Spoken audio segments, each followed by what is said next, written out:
Hi, everyone. Ever thought about working in the medical device industry? Or are you already in the industry and you just want to progress your career? Welcome, everyone, to our podcast, Our Medtech Lives, in which we interview veterans of the medical device industry and learn about their career journeys, what they're proud of achieving, and what the challenges that they had to overcome. Don't forget to like and subscribe. We'd really appreciate your thoughts and comments on today's episode and any future questions or topics you'd like us to address. We are your hosts Silke and Kash Ikram, and today we are honored to welcome Imran Farid, who has almost 2 decades of experience in the medical device industry. He currently works as a general manager at GE Healthcare, one of the biggest companies in the world. However, along the way, he also picked up a master's degree in healthcare policy and a doctorate in business administration. I know where he finds the time. So without further ado, welcome to Our Medtech Lives, Imran. Hi, Imran. First, can you tell us a little bit about yourself, how you got into the medtech industry, and what your job is today? What's really great about how I fell into this discussion was by default. Coming from an Asian family, a second-generation immigrant, if you weren't a lawyer, doctor, accountant, or engineer, I can relate. You were pretty much a failure. So, yeah.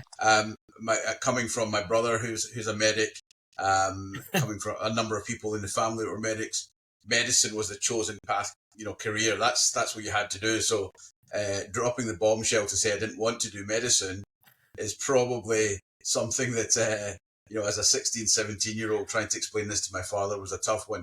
But really, what I wanted to do, what I enjoyed was chemistry and maths. Okay. So that's what I did at university. So I focused on industrial chemistry. Mm-hmm. That's what I wanted to do. And I thought that would be the best thing that I could do at the time. But the way the world conspires and the way the world works, you always gravitate to things that people talk about at home, things that people want to do. And I did some sales roles. I worked in call centers. I had some other jobs, and I worked in the nightclub industry for a long time. And it just parents it transferred in. Well, yeah, and you got there. Well, they absolutely were. And but from that, what it makes you is you learn experiences, and you fell into a profession of pharmaceuticals, is where I initially started.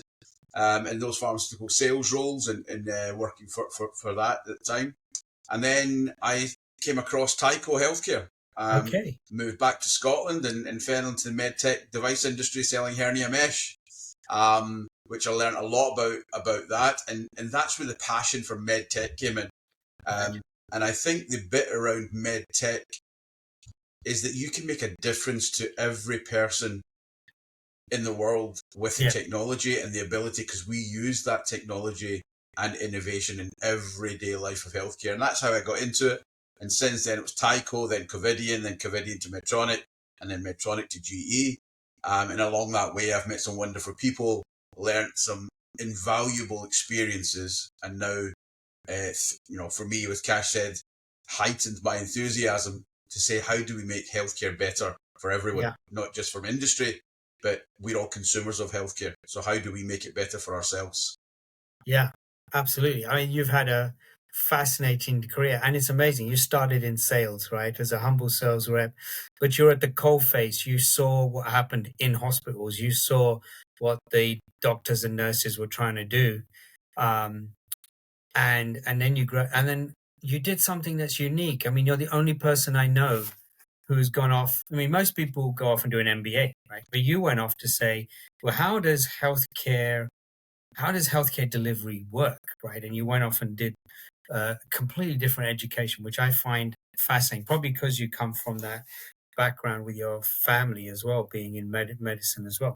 But, to help us understand, right, how does healthcare start right at the top, with government, and how does that trickle down into the healthcare system, the hospitals, and down to the patient? Can you give us a bit of insight? Yeah, so I'm going to give you my view. It's not the right view. It's my view of how this works, okay? Okay. So if you look at any economy in the world, every government is responsible for its economy, okay? Right. The health and wealth agenda go hand in hand. So when you have a healthy population, you have a wealthy population. Yes. And if there was anything that COVID taught us, was when you can have the strongest and richest economy in the world, but when disease hits, it can shut down everything within a matter of days. Yes. So in order for you to have a thriving economy and having the ability to thrive and grow and provide for your people, health is one of the fundamental growth engines of any economy. Right. And the challenge that we've got now for governments is more and more people are living longer, more and more diseases being diagnosed, there's more and more expectations of healthcare systems, but GDPs of country and the amount that's being spent by percentage is quite significant. Mm-hmm. So there's an element now we need to look at, which is really was a percentage was spent on healthcare, whether publicly or privately, it makes no difference. Healthcare is healthcare. Mm-hmm. It's just who pays for it. So there's a real realization now that governments are having to fund more and more and more. Hospitals, as we know, like the National Health Service, was not set up to do what it's doing today. Correct. It was set up to deal with a specific thing. So now we're having to think about a change in that dynamic. In governments, the way they're funding right now is, here's a block of money, respond to it, or there's an insurance-based system, here's a block of money, this is your premium, this is what treatments you're going to get, and then you have co-op payments. In all of that, it's not a sustainable situation. And that's why governments now are actually struggling to cope with the demand. So the way that governments usually funded was pot of money, delivered services. Insurance companies, you pay a premium. When you require us, we'll pay a certain amount of services. But in the majority of all cases, trauma and the acute care sector is always picked up by and large by the public sector, because that's just the way it works. And then it reimburses. So the strain is always picked up by governments. Right. And the governments are always at the back end of when people are sick. So the economy falters. So that's the way that governments have to balance. What I always talk about is health and wealth. Okay. Yes. Governments will always want to keep people as healthy as possible for as long as possible and in the best condition, because that is the way that you can have the best out of the tax revenues generated, the economies working, and the growth for those countries. And I think what's fascinating, there was that classic study by Michael Porter and Robert Kaplan, right, where they looked at the amount of money spent on healthcare in a country per capita and the longevity, right, of people. And I think they found America was the most expensive. I think I have it up here. So the average spend per person was $7,290 per person. And the years of life expectancy was 78. Whereas in Japan, they were spending a third of that, 2,381. And people were living to 82, right? And then if you they plotted a lot of European countries, Hungary, Mexico, Poland, but most European countries had a better patient life expectancy and a much lower cost, right? Often half of what they were spending. So I found that study in itself just fascinating, right? It's a classic paper. People can look it up. Michael Porter and Kaplan published in Harvard Business Review. Yeah. And I think things haven't really changed much, right? Well, if you look right now, we're spending more and more in healthcare. Yeah.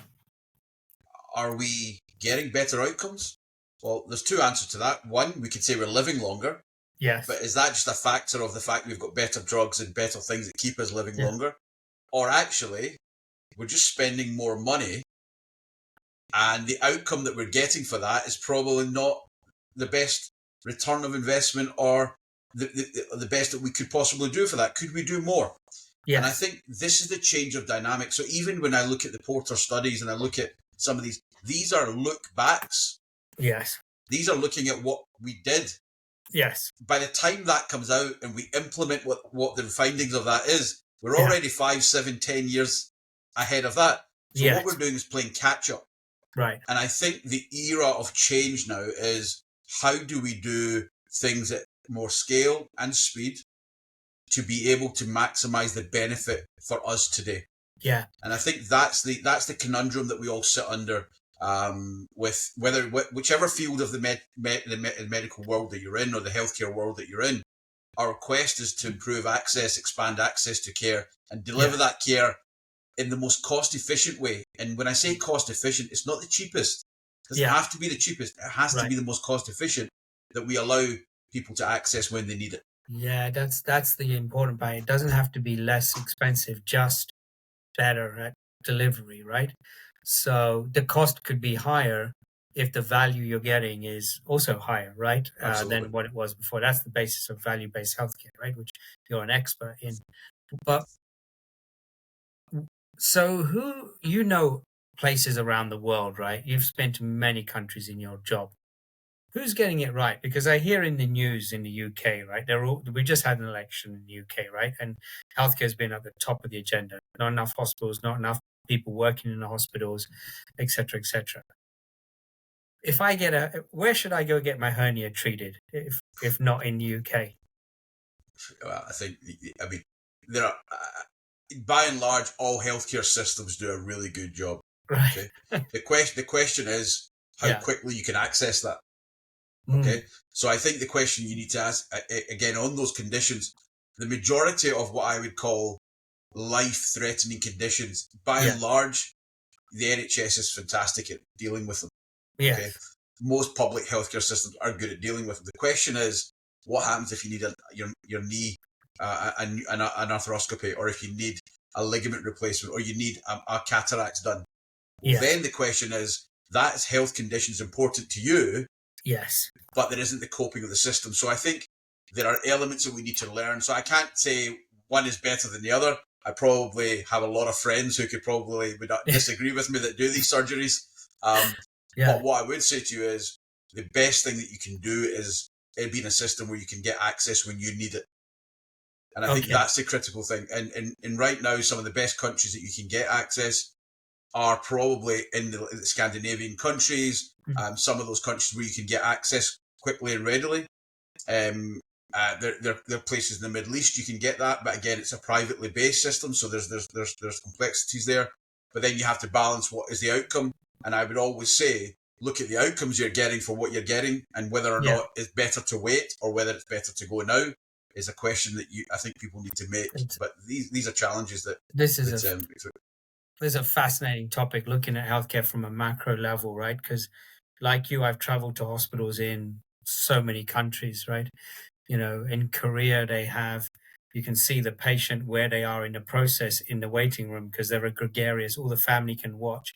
It's like being at an airport. You can see, oh, okay, my father is in baggage control, right? Or he's in he's being put into anesthesia right now.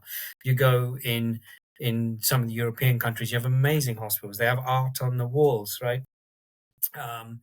And then you go to some hospitals and you can see they're just barely scraping by, right? But that's fascinating to me. Like, how does a healthcare exec in a hospital or in a region, how do they go about deciding how much money goes where, right? Do you have some insights on that aspect, right? So I think chief execs of hospital groups and financial groups and management of hospital groups have or healthcare providers in general have a very difficult job to do. Right. And in that respect is, one, they're trying to balance a pot of money to deal with they don't know what's coming through the door that day. So that's the other thing. Okay. Yeah. There are, events in the world. There's wars. There's events. There's terrorist events. There's so many traumas. There's so many things that they would need to deal with. And they can't plan for those things, but they have to react. Right. And then you've got these other things that happen, which are things like accounting changes. Okay. Yeah. Then you have balance sheet discussions for finance directors that something that was not on balance sheet is now on balance sheet, and that takes away a capital allocation that wasn't budgeted for. So they have a very difficult job. And what I would say in this scenario, what healthcare systems are brilliant at doing is doing more. What they're not good at doing is understanding what they're not doing well and stopping that discussion. Right. And that's a very difficult conversation to have. The aspect of, do you know what, we're not good at doing that, so let's stop doing it and let's maybe give it to another hospital that's really good at doing it. Yes. Okay. So that aspect of sharing the risk, the decommissioning, that's probably a big challenge. But healthcare systems, by and large, I don't envy their position. One, politically, if they get it wrong, and and the other side, they're juggling if they don't get it right either. So it's a very difficult position, and I humbly say that all of the people that are in the healthcare service trying to do this really understand. If you really want to understand, take a walk in their shoes for a couple of days, and you'll understand the pressures that they do, what they undertake, and the sacrifices they make to be able to give you what you take for granted at the time, but inevitably changes your life for the better when it's needed. Did I understand correctly, Imran, that the budget is given every year to the healthcare providers, or is there a longer? So some of them, some of them are on a yearly basis. Like if you look at the NHS cycle, there's a yearly cycle for that. Some of the governments do it on a yearly basis, and it's retrospective of the last year plus inflation. They get added on. It varies from country to country. But by generic, it's usually on a yearly, and sometimes they'll set a 10-year budgetary forecast. But most cycles, by the premise of elections, it lasts 3 to 5 years, and sometimes you have, like the UK, you have 5 elections in 5 years. So you need to think about those cycles of change. Okay. But this takes me to the real question. So when you think about medtech R&D, I mean, this is like 10, 15, 20 years, right? How can they plan knowing that the budget given to the healthcare providers is only on an annual basis? How does it impact the R&D agenda of companies? Well, I think the R&D agenda, I don't think it's impacted by budget, so to speak. I think it's set on the trajectory of what you're trying to solve for.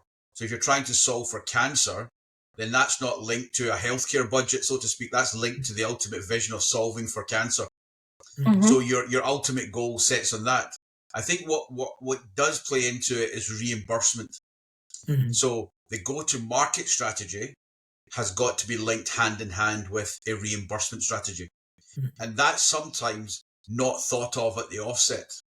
Okay. So if you produce a technology that is going to cost $1 million per patient per month, it may have a huge impact, and you need to then show that impact. But you're then asking governments to budget for billions of pounds, dollars, euros in a way that they might not be able to. So they might be able to do it in 10, 12 years and do different things. But inevitably your go-to-market will be affected by that. So from my sort of understanding of business and industry and healthcare and reimbursement policies, these things need to go hand in hand, and you need to actually show the outcome that you're delivering. Is it worth the price that we're actually charging for? Yes. And I think that's now the move in healthcare. I think that now people are asking that question quite readily in healthcare and saying, we know it's good to do, but we simply can't afford to do it. Yeah. This is changing the job of the salespeople, right? They are not salespeople, they are real consultants. So what would you recommend is the right preparation for someone who wants to introduce a new technology into a hospital? I think you need to really think about the outcome you're trying to deliver. I think you need to we also need to understand that technology or innovation or medtech development dropping into a broken system will not solve the problem. So we have to, and healthcare is a consequential. It's what's called the ripple effect. For when you read about it in some textbooks, where you drop the pebble and you see the ripple, and like you're doing a puddle or a pond. That's exactly what happens in healthcare. You may have a great technology, but then it changes the whole cascade of reimbursement. I'll give you an example. You might move a procedure from a hospital setting to a primary care setting, but the difference in reimbursement could be massively less. Yes. Because it's outpatient as opposed to in hospital as opposed to out of hospital. So it then becomes very difficult to be able to make either it work in the cost envelope that you've been given, but that might not have been thought of when we go in and say we can take all these people out of hospital and do them here.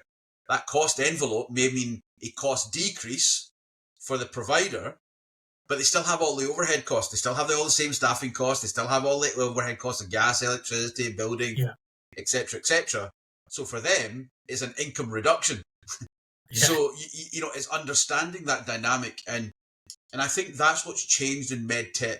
And I think if I look at the industry now, the healthcare systems have become more mature. Yeah. They've understood the power of collaboration, and they're actually saying, MedTech, where are your expertise to help me capture the value from the technology that you're providing me? Yeah. And I think that's now the most exciting part of the role of MedTech, Yeah. and innovation.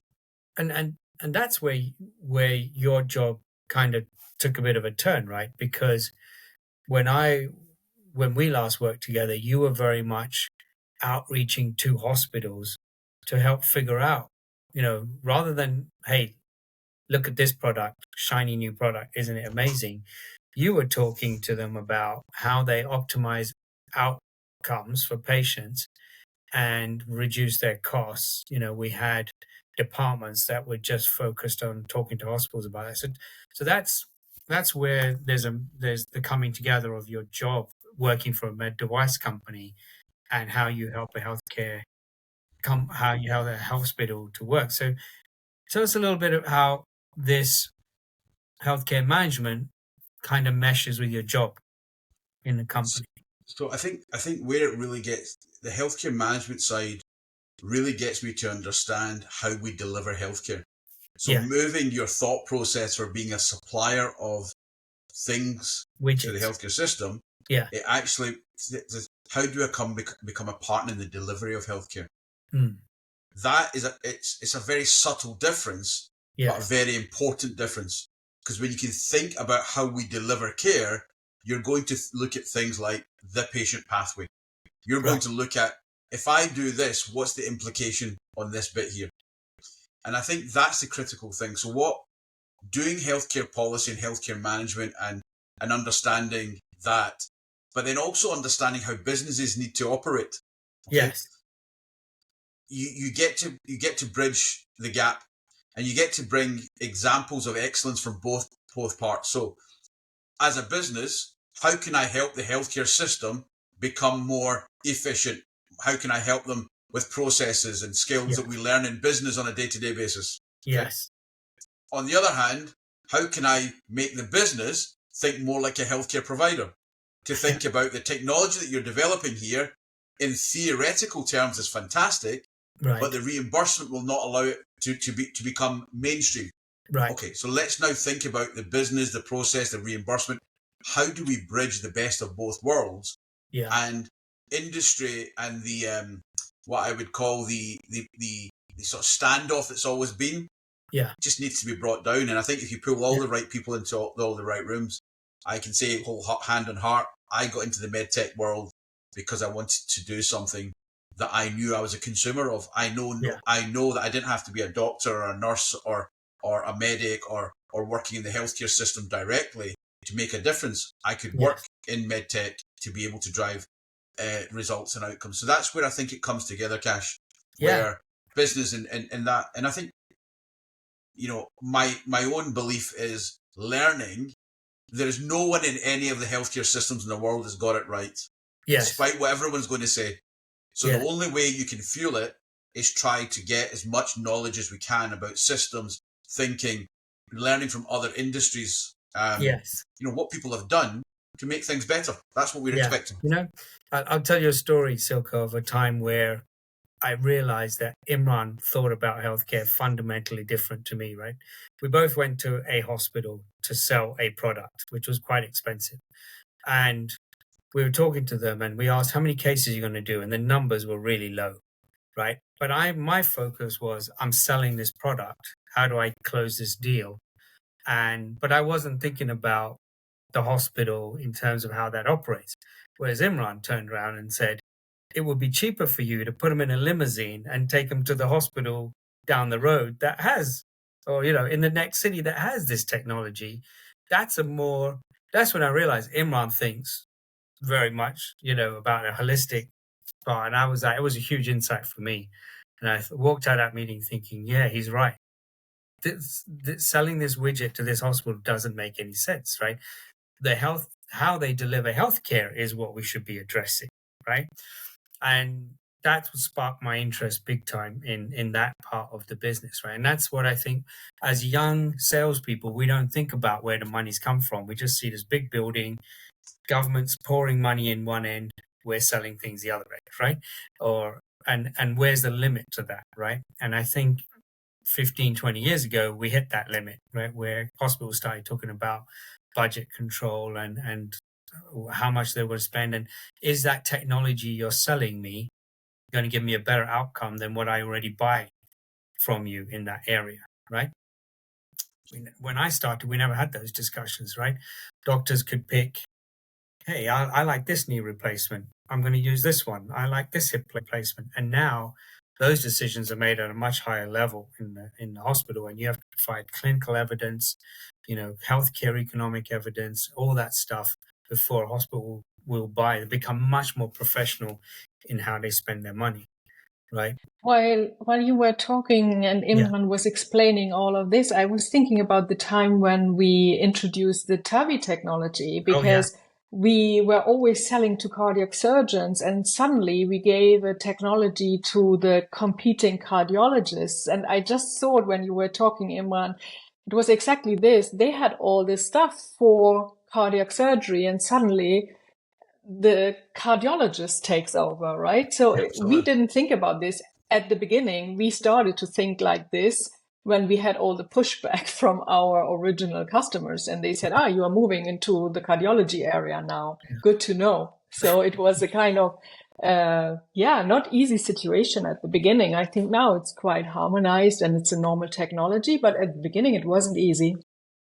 And we've talked a lot about essentially Western hospitals, right, in this discussion. But what about those countries where they're still developing and where budgets are even tighter? What about the emerging markets? What can you tell us about that, Imran?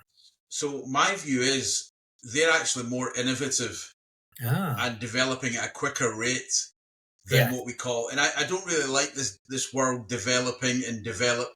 Okay, because in healthcare, I think healthcare is a fundamental right, so no one should be developing into getting it. But access is a problem in a lot of countries. Yes. But they're far more resourceful. Okay, so what I mean by that is they don't have the latency that exists. They don't have the infrastructures that you have to work in the inverted commas, the developed world, where you have to work with the current systems and try and integrate systems to get things to work.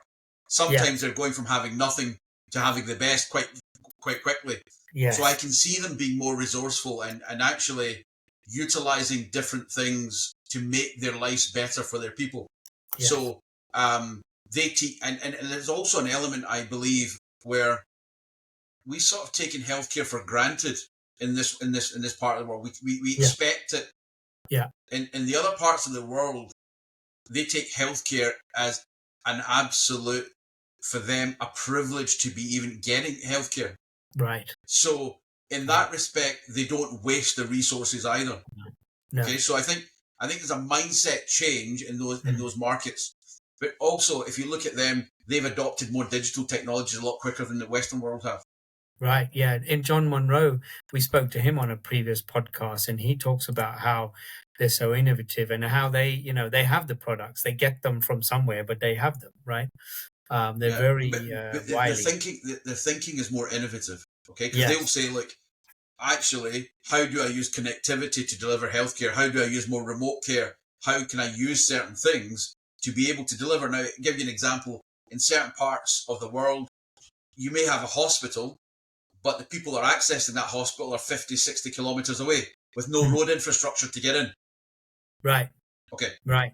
So for them to access healthcare, you can have the best hospital in the world with the best technology. Access becomes difficult. So if you can provide access through a digital means, well, actually, that is powerful. Yes. And they will adopt those technologies to cope with their lack of infrastructure, but then actually live healthier and better lives because they have instant access to healthcare.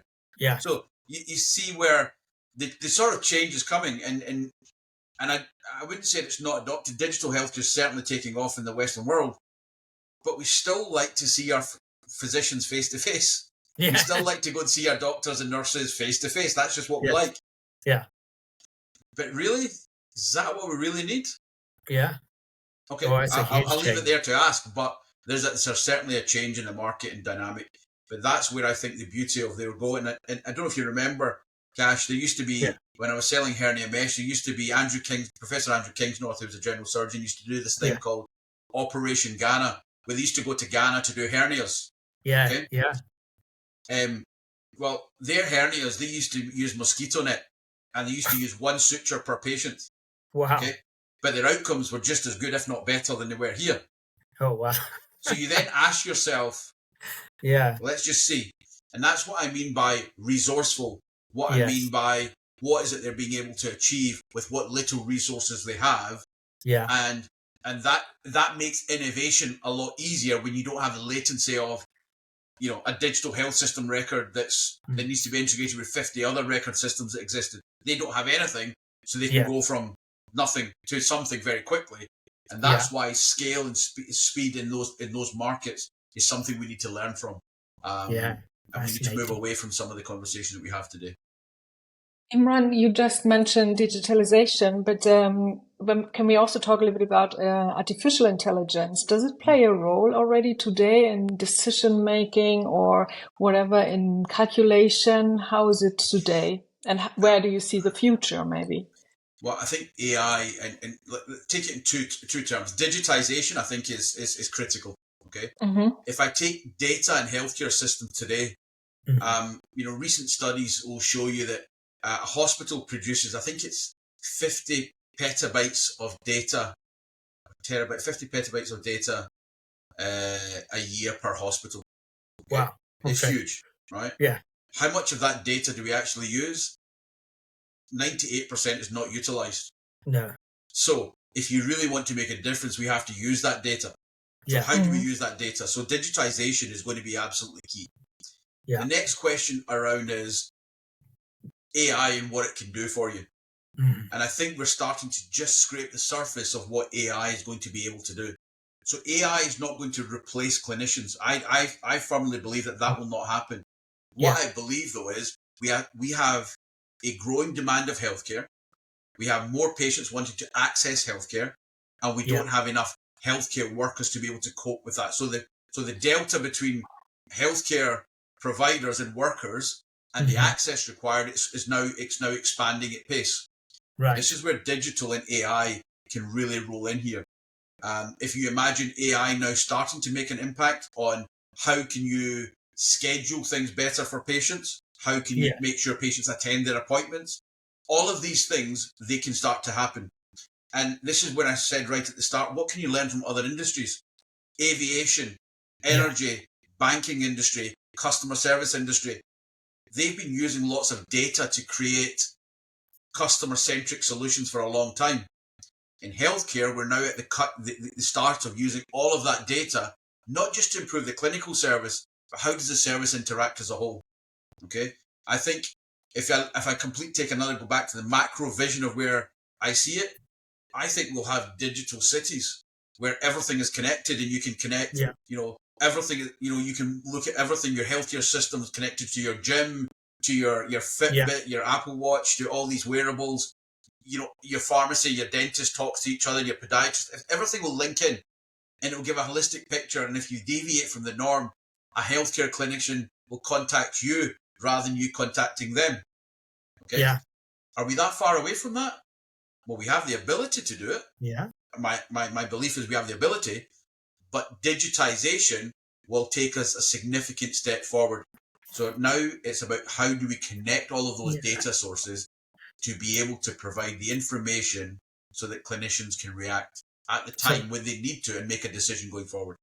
Are we thinking that by crunching the data we have now, we're able to better predict which people are going to probably get which type of healthcare issues and therefore contact them maybe earlier to prevent that from happening, but also budget for it in the future, right? Yeah, I think we have the data.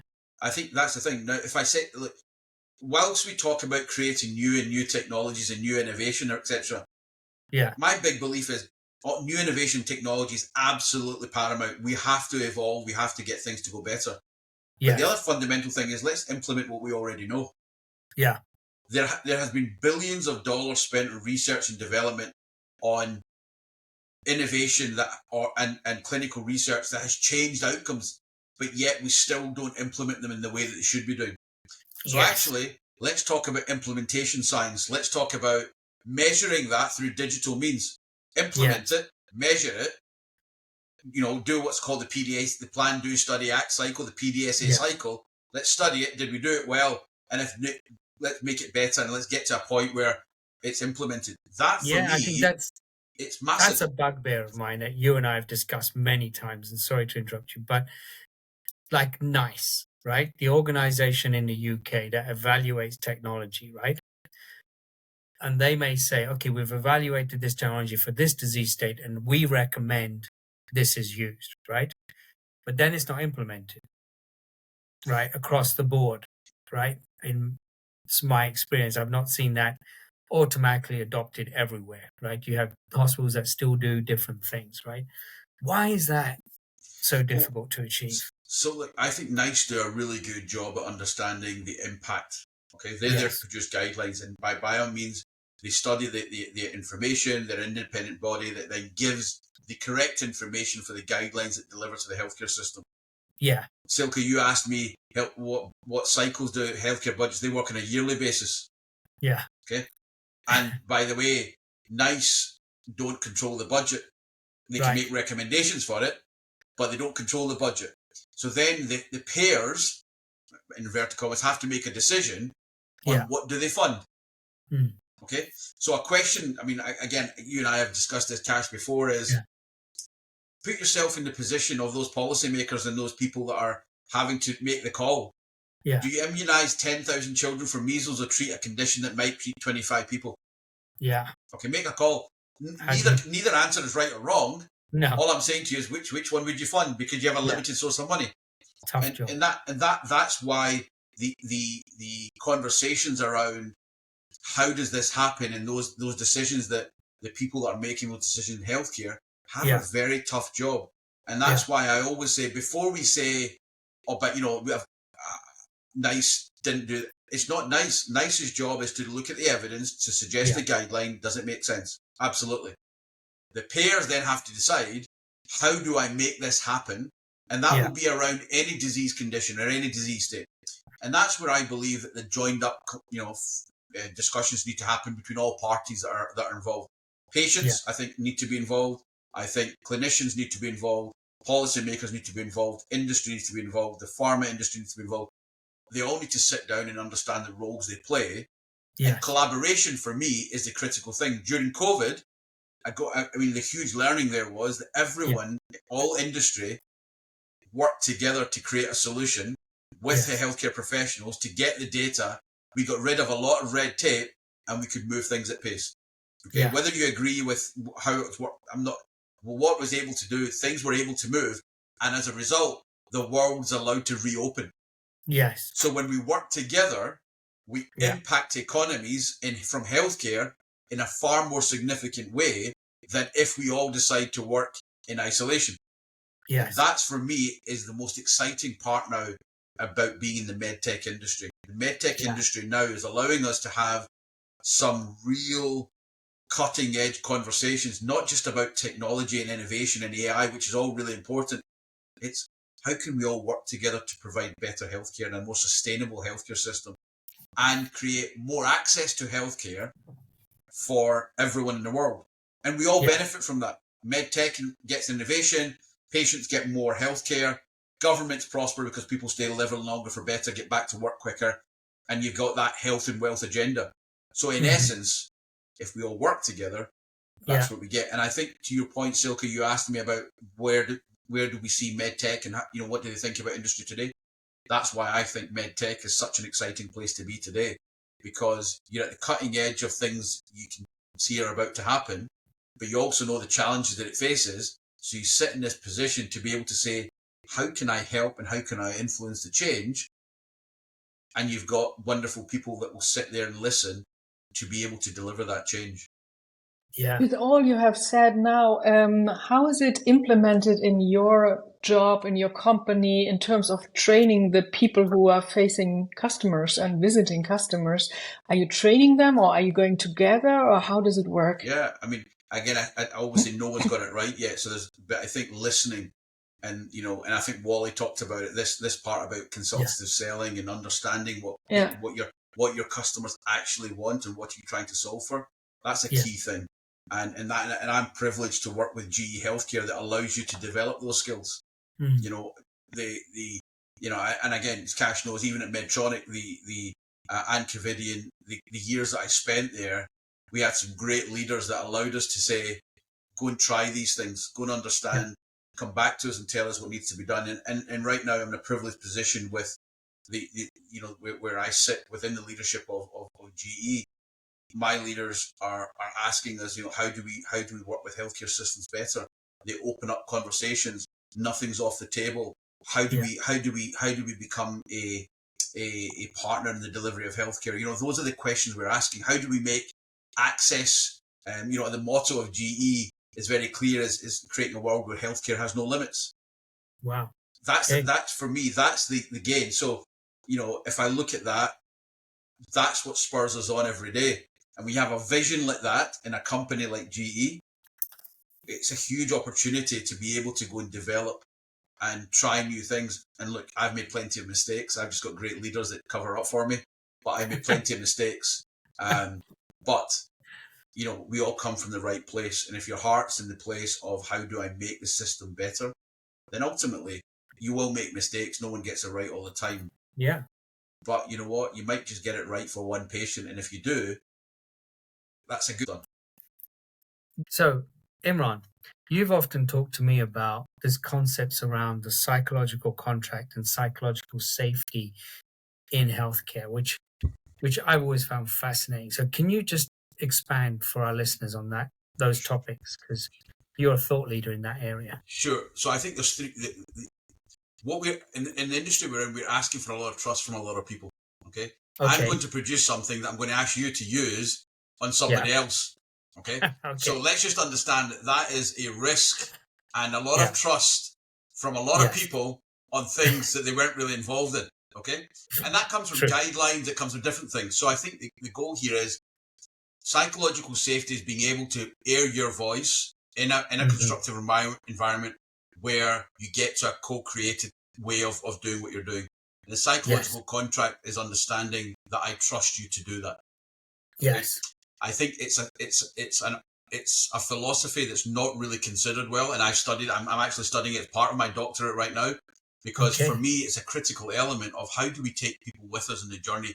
That's whether in business psychological safety and contract exists, and whether in healthcare it's even more critical. And if I look at the implications of data digitization, where you're going to make the impact of outcomes clear to everybody, you're going to be able to look at data from a whole host of sources, well, then you're going to have to take people with you. And AI is a great example. Okay? Yes. So if you want to give people confidence in that, you have to take them with you in that conversation. And data and that digitization process and AI, we've got to make people think that, like I said, you're not going to lose your job. This is going to help you do your job. So rather than you reading as a radiographer, you're going to read, instead of reading 200 slides to make a diagnosis, you're going to have to read 3 because AI is going to tell you which 3 you need to read. There's a confidence there. Okay. Yeah. So it's just saying, how are we utilizing technology to make our systems better? Yeah. Yeah, cool. Wow, that's. I mean, I studied psychological contract when I was doing my degree as in psychology, and to see how it's used in so many different, because you really do. You walk into a hospital and you put your life in their hands, right? They're going to put you under. They're going to do whatever to you, and you hope you come out the other end. Or most of us do, right? But it is a huge level of trust that we put into the healthcare profession. But also remember, Kash, how much trust the clinicians are putting in the medtech industry for the products you're creating. Absolutely. All right? Because at the ultimate goal, the outcome is based, and it's the surgeon or the clinician or the physician or the nurse or the hospital management that have made the decision to use that product. Ultimately, they're on the hook if something goes wrong. Okay, now obviously we have liabilities, and industries always have liabilities, etc. Yes. But that's a huge trust that we've got, and that's why I think in med tech is one of those uniquely placed industries where you've got the trust of the clinicians who are going to use it on your loved ones. And let's remember that technology that we all sell and use on a day-to-day basis and take for granted, it's not just for other people. In fact, I'm a big consumer of it myself. Okay, I've had a number of operations on my knee and everything else. So the orthopedics people that that are there in the imaging companies, well, their technology is what I would be a consumer of. And who knows when we will consume that. So I think we are in that really important position where that psychological safety and contract is one that's untalked about, but one that it's a privileged position to be in. And I think it's undervalued and under-talked about. And that's why, I've got the best of both worlds. I'm not in medicine. I don't have the pressures of medicine, but I can still make an impact every day that I go out to work, and what I do for patients in my own little way helps clinicians change the lives of people. And that's a privileged position to be in. But in our organizations, I mean, that's why I have so much admiration. You got the R&D teams that come up with the ideas, make these products, but then you have the safety engineers, you have the human factor engineers, you have those guys, and then you have the clinical team that go out and test this stuff, first in animals and in animal tissue and stuff to make sure, hey, this is going to do what it says on the box 100% of the time. Right, that's huge jobs. I mean, those, if you're an engineer and you want to get into the medical device industry, you're a huge contributor to that psychological contract, right? When we put that product on the market. Absolutely. Right? Absolutely. Amazing. Imran, I think everything you are saying today is changing a lot of people's mind, including myself, because even if I've been in medtech for more than 20 years, I think it's a new way of thinking. And my question to you is, if I'm in sales or marketing or whatever department, how can I develop these skills today? Where can I find training material or information to be better in my consultancy job? Well, I think for me, I'm a big advocate of value-based healthcare. For me, value-based healthcare is not just a concept; it's a philosophy that I think you've got to live by. If value is the outcomes that matter to patients divided by the cost to deliver, I still believe that. There are other elements of people and everything else that go into it, but ultimately, what are you trying to do is get better access, improve the outcomes for patients, and deliver that care in the most cost-efficient way. So a big thing that I say to everyone is learn about value-based healthcare. You don't have to agree with it initially, but read about it, think about the outcome that you're trying to deliver, okay? And walk that journey back the way. So once you've learned about value-based healthcare, read Porter's work from Porter and Teesberg from 2006. I mean, if I can show you my library here, I've got about 25, 30 books on that. Read about value-based healthcare. Once you've read about that, try and assimilate that in your own market. So forget about the reimbursement system. If your ultimate goal is outcomes, access, and cost, what is it you can do to make that better? And take that small step. Find those people that are striving to make healthcare systems better. So find that one customer that you want to have that chat about. What do you expect from industry? How can I make your life better? What can I do more for your patients? That simple conversation is a very different conversation to come in and say, I want to talk to you today about what I can do. Well, look, I know you're under pressure. How can I help you? And it may be nothing related to what you're talking about. Because one of the mistakes I think industry makes all the time is they only speak to customers when they're buying. I actually learn more about the customer when they're not buying. Because when they're buying, this is what I need. They know what they want. When they're not buying, actually, I really want to understand what pressures you're under and how do I solve for them.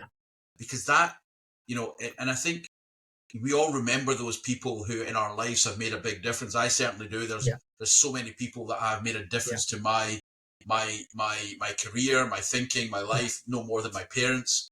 But they made sacrifices. They were there for me when I made mistakes. They made so they were listening to me when probably I didn't need anything, but they were still there to listen.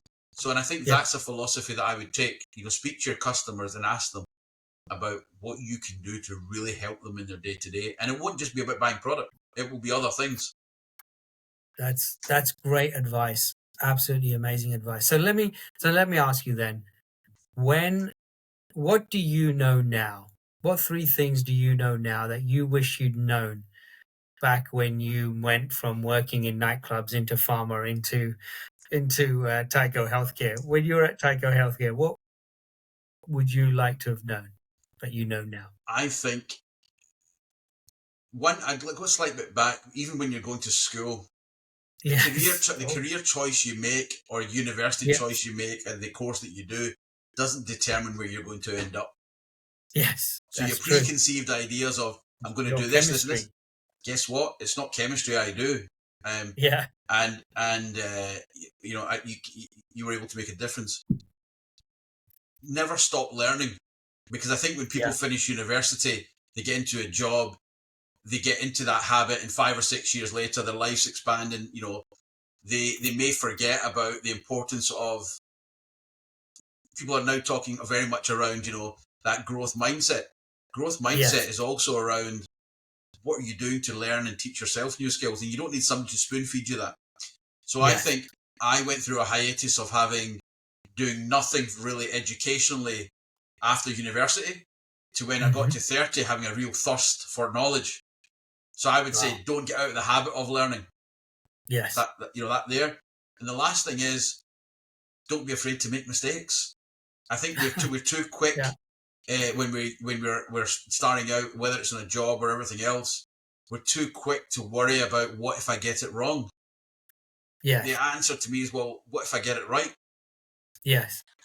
It's just turning things around and challenging what you should be doing, and that one thing you might get right in healthcare might change the course of somebody's life forever, and you might not know about it.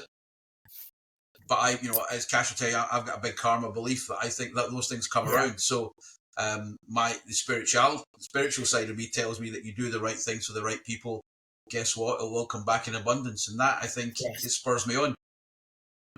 100%. I mean, my experience of working with you all those years was that you were the guy in the room talking about this stuff that we're talking about today, and some of us other sales guys were looking around thinking, what's Imran going on about? What we didn't realize were you were ahead of the curve.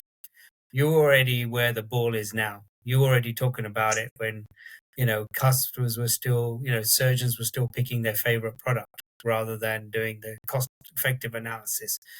You were there already. So don't be afraid to be a little bit different, right? And to be thinking different and to be learning. And you're spot on. You've lived it. You've lived it your whole life, man. It's been absolutely amazing to watch and to see the impact that you're having today in a big company like GE that has the muscle to really make changes in healthcare.